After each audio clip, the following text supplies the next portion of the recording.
పవిత్రమైన రోజో తెలుసా ఈరోజు? జగన్నాథుడి రథయాత్ర.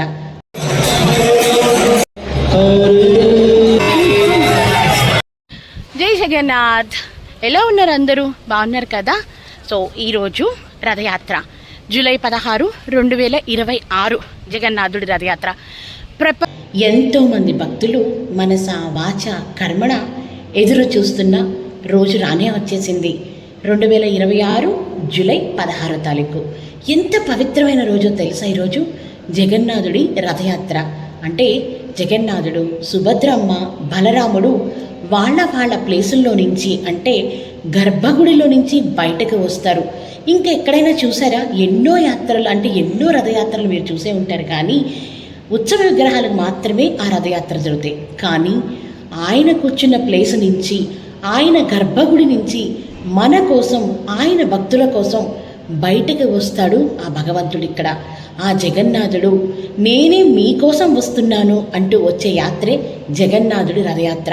మనం వెళ్ళి ఆయన చూడటం కాదు, మన కోసం ఆయన బయటకు వస్తాడు ఈ జగన్నాథుడి రథయాత్రలో. ఎంత పవిత్రమైన రథయాత్రో తెలుసా? అబ్బా, జీవితంలో ఒక్కసారైనా మనం వెళ్ళి దర్శించాల్సిన రథయాత్ర అయితే జగన్నాథుడి రథయాత్ర. అక్కడికి వెళ్ళి దర్శించే భాగ్యం అయితే ఇంకా నాకు కలగలేదు. కానీ మీ అందరికీ తెలుసు కదా, నేను ఇష్కాన్లో వాలంటీర్గా పనిచేస్తున్నానండి. సో ఇప్పుడు వచ్చి మనము వైకుంఠ హిల్స్ బెంగళూరు ఇష్కాన్కి అయితే బయలుదేరుతున్నాను నేను. అక్కడ కూడా రంగరంగ వైభవంగా జగన్నాథుడి రథయాత్ర చేయబోతున్నారు. ఇప్పుడు అక్కడికి వెళ్ళి అక్కడ విషయాలన్నీ మనమైతే మాట్లాడుకుందాము. క్రౌడ్ అయితే లక్షల్లో అయితే ఉంటుందన్నమాట. అందుకే పిల్లల్ని తీసుకొని వెళ్ళట్లేదు. ఎప్పుడు కూడా మీరు మంచి మంచి ప్లేసెస్కి ఇలా క్రౌడ్ టైంలో వెళ్తున్నప్పుడు మ్యాక్సిమం పెద్దవాళ్ళని, ముసలి వాళ్ళని, అలాగే చిన్న పిల్లల్ని మాత్రం అవాయిడ్ చేయండి. మనం వెళ్ళి దండం పెట్టుకున్నా కూడా ఆ పుణ్యం వాళ్ళకు వస్తుంది. అక్కడికి వెళ్ళి వాళ్ళని ఇబ్బంది పెట్టడం ఎందుకు చెప్పండి? సరే, ఇప్పుడైతే మనం వెళ్ళి ఆ జగన్నాథుడి రథయాత్ర ఎలా జరగబోతుందో చూద్దాము. అలాగే స్వామివారికి, అంటే జగన్నాథుడికి, సుభద్రకి, బలరాముడికి ఫస్ట్ భోగ ప్రసాదాన్ని సమర్పించుకొని అక్కడి నుంచి నేను మా వారు జగన్నాథుడి రథయాత్రలో అయితే మేమైతే పాలు పంచుకోవాలనుకుంటున్నాము. నేను ఒక్కదాన్ని పాలు పంచుకుంటే ఎలా చెప్పండి? ఎంతోమంది చూడట్లేదు కదా. కనీసం పూరి వెళ్ళి చూడలేకపోయినా ఇక్కడైనా ఇష్కాన్ వాళ్ళు ఎంతో రంగరంగ వైభవంగా జరుపుకుంటున్న ఈ జగన్నాథుడి రథయాత్రని చూసి మనం కూడా ఆనందిద్దాము. సరే, బయలుదేరదాం. చాలా టైం అయితే అయిపోతుంది. హరే కృష్ణ. మీతో మాట్లాడుకుంటూ ఇష్కాన్కి అయితే వచ్చేసానండి, వైకుంఠ హిల్స్ బెంగళూరులో. అయితే జగన్నాథుడి రథయాత్ర, జగన్నాథుడి గురించి ఎంత చెప్పుకున్నా తనివి తీరదు. ఆయన గురించి చెప్పాలంటే ఎన్ని రోజులైనా సరిపోదు కూడా. జీవితంలో ప్రతి ఒక్కళ్ళు జగన్నాథుడి రథయాత్ర ఒక్కసారైనా వాళ్ళు బ్రతికున్నప్పుడు చూడాలి అనుకుంటారు. పూరికి వెళ్ళి చూడాలి అంటే ఆయన యొక్క అనుగ్రహం లేకుండా మనం అడుగు కూడా పెట్టలేం.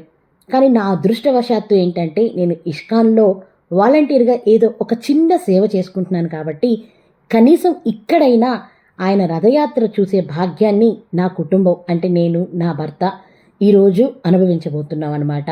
నిజంగా పూరికి వెళ్ళి ఎప్పుడు చూస్తానో తెలియదు, కానీ రీసెంట్గా పూరికి అయితే వెళ్ళేసి వచ్చాను. అదంతా కంప్లీట్గా చక్కగా మంచి వ్లాగ్స్ తోటి మీ ముందుకైతే వస్తాను. ఆల్మోస్ట్ 8 రోజులు పూరి దర్శించుకొని వచ్చానమాట. అది దీని తర్వాత అయితే వ్లాగ్స్ రూపంలో మీ ముందు తీసుకొని వస్తాను. అండ్ ఇప్పుడు ఆలయంలో అయితే ఉన్నామండి, ఇష్కాన్ వైకుంఠ హిల్స్ బెంగళూరు ఆలయంలో అయితే ఉన్నామన్నమాట. ఈరోజు రంగరంగ వైభవంగా జరగబోతున్న ఆ జగన్నాథుడి రథయాత్ర, సుభద్రమ్మ, బలరాముడు, ఆ జగన్నాథుడు మన కోసం, ఆయన భక్తుల కోసం బయటకు వచ్చి మనల్ని ఆయన ఆశీర్వదించే రోజు జగన్నాథుడి రథయాత్ర. ప్రపంచమంతా రంగరంగ వైభవంగా జరుపుకుంటున్న యాత్ర జగన్నాథుడి రథయాత్ర. జగన్నాథుడి రథయాత్ర అంటే కేవలం పురిలోనే కాదండి, ఆ కృష్ణ భక్తులు ఎక్కడ ఉన్నా ఈ జగన్నాథుడి రథయాత్రని రంగరంగ వైభవంగా జరుపుకుంటాము. అలాంటప్పుడు ఇష్కాన్లో చిన్న చిన్నగా ఎందుకు జరుపుతారు చెప్పండి? లక్షలాది మంది ప్రజల మధ్య రంగరంగ వైభవంగా ఆ పూరీనే తలపిస్తుందా అన్నట్టు ఎంతో వైభవంగా ఇప్పుడైతే రథయాత్ర వచ్చేసాము. ఫస్ట్ వచ్చేసి చక్కగా జగన్నాథుడికి, బలరాముడికి, సుభద్రమ్మకి భోగ్ ప్రసాదం సమర్పించేసుకొని చక్కగా వచ్చి రాధాకృష్ణుల దర్శనం. ఎంత బాగున్నారో తెలుసా ఇద్దరు. అబ్బా, 2 కళ్ళు సరిపోలేదు, నా దృష్టి తగిలిద్దేమో అనిపించింది తెలుసా. చక్కగా వెంకటేశ్వరుని అందరినీ దర్శించుకొని దర్శనం అయితే చాలా చాలా బాగైంది. ఇప్పుడు వచ్చేసి మనము ముఖ్యంగా వచ్చింది ఎందుకోసం, ఈరోజు రథయాత్ర కోసం కదా. సో ఇప్పుడైతే మనము రథయాత్ర దగ్గరికి అయితే వెళుతున్నాము. ఇంకా స్టార్ట్ అవ్వలేదు, రథాలని స్వామివారి కోసం రెడీ చేస్తున్నారు. అక్కడికి వెళ్ళి ఎలా జరుగుతున్నాయి అరేంజ్మెంట్స్ అన్నీ చూద్దాము, సరేనా. జగన్నాథుడి రథయాత్ర. ఒకసారి మనము అసలు ఈ జగన్నాథుడి రథయాత్ర ఎందుకు జరుపుకుంటారు, అసలు ఎలా ప్రారంభమైంది, ఎప్పుడు ప్రారంభమైందో తెలుసుకుందాం. అంటే ఈ జగన్నాథుడి రథయాత్ర ప్రతి ఏటా ఆషాఢ శుద్ధ విదియ నాడు ఒరిస్సాలోని పూరిలో జగన్నాథ రథయాత్ర అత్యంత వైభవంగా ప్రారంభమవుతుంది. జగన్నాథుడు, బలభద్రుడు, సుభద్ర తమ జన్మస్థానంగా భావించే గుండీచా ఆలయానికి అత్తవారింటికి వెళ్ళే వేడుక ఇది.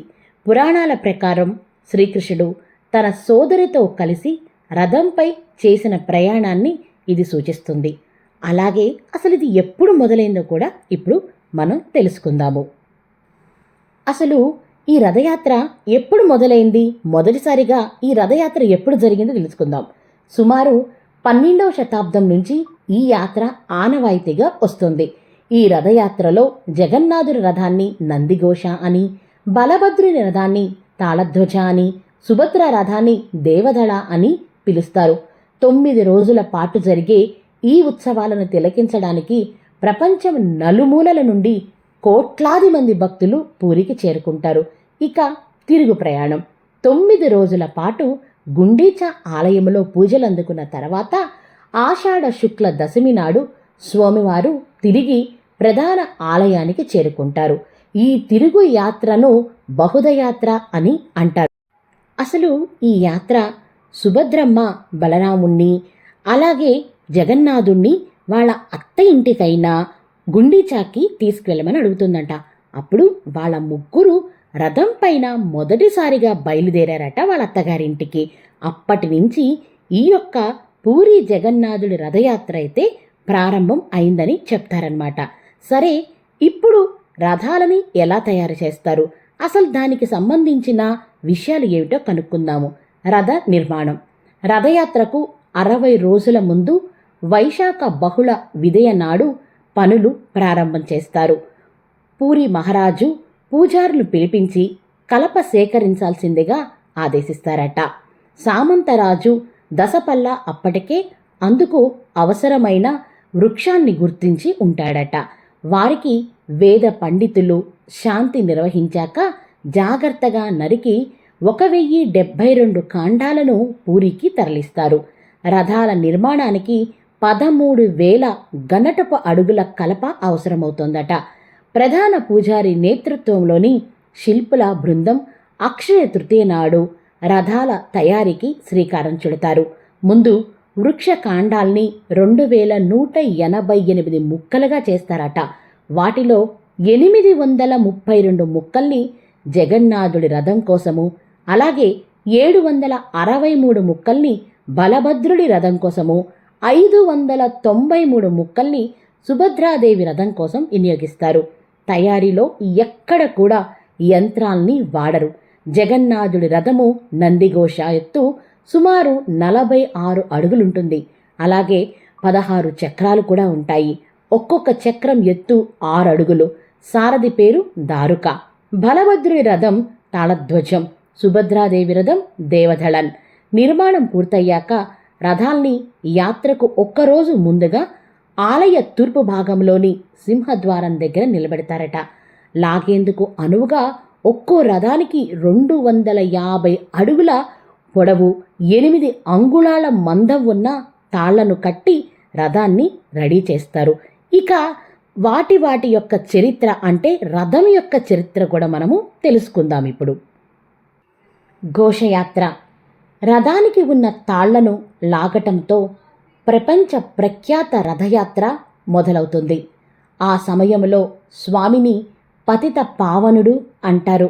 ఆ క్షణము కోసమే ఎదురు చూస్తున్న లక్షలాది మంది భక్తులు ఒక్కసారిగా రెట్టించిన ఉత్సాహంతో ముందుకు దూకుతారు. మిన్నుమంటే జయ జయ ధ్వానాల మధ్య రథాలు భారంగా కదులుతాయి.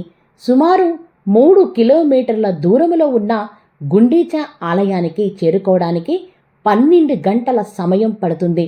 గుండీచా వనానికి చేరుకున్నాక ఆ రాత్రి ఆలయం బయట రథాల్లోనే మూల విరాట్లకు విశ్రాంతిని కల్పిస్తారు. మరునాడు పొద్దున్నే మేళ తాళాలతో గుడి లోపలికి తీసుకువెళతారు. స్వామి అక్కడ 7 రోజుల పాటు ఉంటారు. 5వ రోజున ఒక ఆసక్తికరమైన విశేషం జరుగుతుంది. ఆలయంలోనికి తనతో పాటు తీసుకువెళ్ళలేదని స్వామిపై అలిగిన లక్ష్మీదేవి గుండీచా గుడి బయట నుంచే జగన్నాథుణ్ణి ఓరకంట దర్శించి పట్టలేని కోపంతో స్వామి రథాన్ని కొంతమేర ధ్వంసము చేసి వెనక్కి వెళ్ళిపోతుంది. ఈ ముచ్చట అంతా అమ్మవారి పేరిట పూజారిలే జరిపిస్తారు. ఆ రోజున హీరా పంచమి అంటారు. వారం పాటు గుండీచాదేవి ఆతిథ్యం స్వీకరించిన సుభద్ర, జగన్నాథ, బలభద్రులు దశమి నాడు తిరుగు ప్రయాణం చేస్తారు. దీన్ని బహుదయాత్ర అంటారు. జగన్నాథుడు మాత్రం దారిలో అర్ధశని మౌసి మాఘ ప్రసిద్ధ గుడి దగ్గర ఆగి తీయటి ప్రసాదాన్ని ఆరగిస్తాడు. మధ్యాహ్నానికి 3 రథాలు ఆలయానికి చేరుకుంటాయి. ఆ తరువాత రోజు ఏకాదశి నాడు స్వామివార్లను బంగారు ఆభరణాలతో అలంకరించి దర్శనానికి అనుమతి ఇస్తారు. ఆ దృశ్యం అద్వితీయంగా ఉంటుంది. ద్వాదశి నాడు మళ్ళీ విగ్రహాలను రత్న సింహాసనంపై ప్రతిష్ఠించడంతో రథయాత్ర పూర్తవుతుంది. స్వామి లేక చిన్నబోయిన పూరి జగన్నాథుని రాకతో కొత్త కళను సంచరించుకుంటుంది. ఇంకొక విషయం ఏమిటి అంటే, పూరిలో 12 రోజుల పాటు జరిగే జగన్నాథ, బలభద్ర, సుభద్రల రథయాత్ర సమయంలో ఆ యాత్రలో పాల్గొనే భక్తులు కానీ లేదా పూరికి వెళ్ళలేని భక్తులు తమ గృహం ముందే ప్రతినిత్యం విష్ణుమూర్తిని మంత్రాలతో కొలిస్తే ఇతిబాధలు తొలగిపోతాయని విశ్వాసం. రథయాత్ర జరిగే 12 రోజుల పాటు లేదా 7 రోజుల పాటు కానీ 9 రోజుల పాటు ఒంటిపూట భోజనం చేసి శుచిగా స్వామివారిని స్తుతిస్తే సకల సంపదలు చేకూరుతాయని పండితులు చెబుతున్నారు. అలాగే రథయాత్ర జరిగే 12 రోజుల్లో మీకు అనుకూలించే 3, 5, 7, 9 రోజుల్లో ప్రతినిత్యం సాయంత్రం 6 గంటల ప్రాంతంలో సమీపంలో నారాయణ స్వామి ఆలయాన్ని సందర్శించుకుని నేతితో 2 దీపాలను వెలిగిస్తే అనుకున్న కార్యాలన్నీ సిద్ధిస్తాయని ఇక్కడ పండితులు చెబుతున్నారు. ఇంకా నేతితో ప్రతిరోజు దీపం వెలిగించి చివరి రోజున స్వామివారికి అర్చన చేసి 5గురికి లేదా 9 మందికి పసుపును, కుంకుమ, చక్కెర పొంగలిని దానం చేస్తే ఆర్థిక సమస్యలన్నీ కూడా తొలగిపోయి ఇతిబాధలు కూడా తొలగిపోయి సుఖ సంతోషాలతో ఉంటారని ఇక్కడ పూజారులైతే చెప్తూ ఉన్నారు. చూస్తున్నారు కదా జగన్నాథుడి రథయాత్రని వైకుంఠ హిల్స్ బెంగళూరు 2026 ఎంత అద్భుతంగా జరుగుతుందంటే, పూరి వెళ్ళి డైరెక్ట్గా దర్శించలేకపోయిన ఆ జగన్నాథుడిని ఇక్కడ ఎంతో అద్భుతంగా లక్షల మంది జనాల మధ్యలో ఎంతో వైభవంగా సుభద్ర, బలరామ, జగన్నాథుడి రథయాత్ర అయితే జరుగుతుంది. ఇప్పుడు మా వారికైతే జగన్నాథుడి రథయాత్రలో చక్కగా ఏంటంటే ఆయనకి జగన్నాథుడి రథం యొక్క తాడైతే దొరికిందనమాట. స్టార్టింగ్ నుంచి ఇప్పటి వరకు కూడా ఆయన ఇంకా కూడా చక్కగా జగన్నాథుడి యొక్క రథాన్ని లాగుతూ ఆయన సేవ చేసుకుంటున్నారు. ఈ క్రౌడ్లో నా వల్ల అయితే కాలేదు, కొంచెం సేపు అయితే పట్టుకున్నాను, తర్వాత అయితే పక్కకు వచ్చేసాను. ఎంతో అద్భుతంగా జరుగుతున్న ఈ రథయాత్ర మీరు కూడా మనసారా చూస్తారని, స్వామివారిని దర్శించుకుంటారని అనుకుంటున్నాను. ఇక్కడి నుంచి మిగతా కార్యక్రమాలకైతే ముందుకు వెళదాము, పదండి. జై జగన్నాథ్. చూస్తున్నారు కదా ఎంత రంగరంగ వైభవంగా జగన్నాథుడి రథయాత్ర జరుగుతోందో. ఈ రథయాత్రని వీక్షిస్తున్న మీరందరికీ కూడా ఆ జగన్నాథుడు ఆయుర ఆరోగ్యాలని ప్రసాదించాలని మనసారా కోరుకుంటానండి. అలాగే మీ అందరి గురించి నేను నమస్కారం చేసుకుంటాను. ఇంకొక విషయం ఏంటంటే, ఈ మధ్య కాలంలో నేను పూరికైతే వెళ్ళొచ్చానండి. చాలా చాలా చాలా బాగా అయితే దర్శనం దొరికింది. అయితే అది ఆల్మోస్ట్ ఒక 8 రోజుల పాటు పూరిని నేను దర్శించి వచ్చాను కాబట్టి చక్కగా త్వరలో పూరి జగన్నాథుడి యొక్క ఆలయ చరిత్రతోటైతే మీ ముందుకు వస్తాను. ఇప్పుడు కేవలం మనము రథయాత్ర గురించి మాత్రమే మాట్లాడుకున్నాము. ఆలయ చరిత్ర గురించి అయితే ఇంకా ఏమీ మాట్లాడుకోలేదు. త్వరలో మాట్లాడుకుందాము. మీ ముందుకు వచ్చేస్తాను. ఉంటాను మరి. సో ఫైనల్గా అయితే జగన్నాథుడి రథయాత్ర అయిపోయిందండి. చాలా బాగా దర్శనమైంది, చక్కగా రథయాత్ర జరిగింది, స్వామివారి ప్రసాదం అయింది, చక్కగా భోంచేసాము. ఇప్పుడు ఇక్కడి నుంచి ఇంటికైతే బయలుదేరుతున్నాము. మీ అందరికీ జగన్నాథుడి రథయాత్ర వ్లాగ్ నచ్చింది కదా? మీకు నచ్చినట్టయితే నా ఛానల్ లైక్ చేయండి, షేర్ చేయండి, కామెంట్స్ పెట్టండి, అలాగే సబ్స్క్రైబ్ చేసుకోవటం మర్చిపోవద్దు. ఒకసారి మా హస్బెండ్ ఎక్స్పీరియన్స్ అడుగుదాం. ఇదే కదా ఫస్ట్ టైం నువ్వు రథం లాగటం, ఎలా ఉంది నీ ఎక్స్పీరియన్స్ రథయాత్ర? సూపర్ గా ఉంది, అస్సలు ఇంత క్రౌడ్ ఎక్స్పెక్ట్ చేయలేదు. ఓకే, తర్వాత రథం అంతా లాగి దేవుణ్ణి దర్శించుకున్నప్పుడు ఎంత ప్రశాంతంగా ఉందంటే మనసులో. ఓకే, ప్రశాంతంగా ఉంది. ఫుల్ రౌండ్ వేసావు జై కదా? జగన్నాథ్. ఫుల్ రౌండ్ వేసావు కదా? యా, ఫుల్ రౌండ్ వేసాడండి. స్టార్ట్ అయినప్పటి నుంచి ఎండింగ్ వరకు కూడా జగన్నాథుడు రథాన్ని అయితే వదలలేదు, కంప్లీట్ రౌండ్ అయితే వేసాడనమాట. చాలా హ్యాపీగా ఉంది. జై జగన్నాథ్.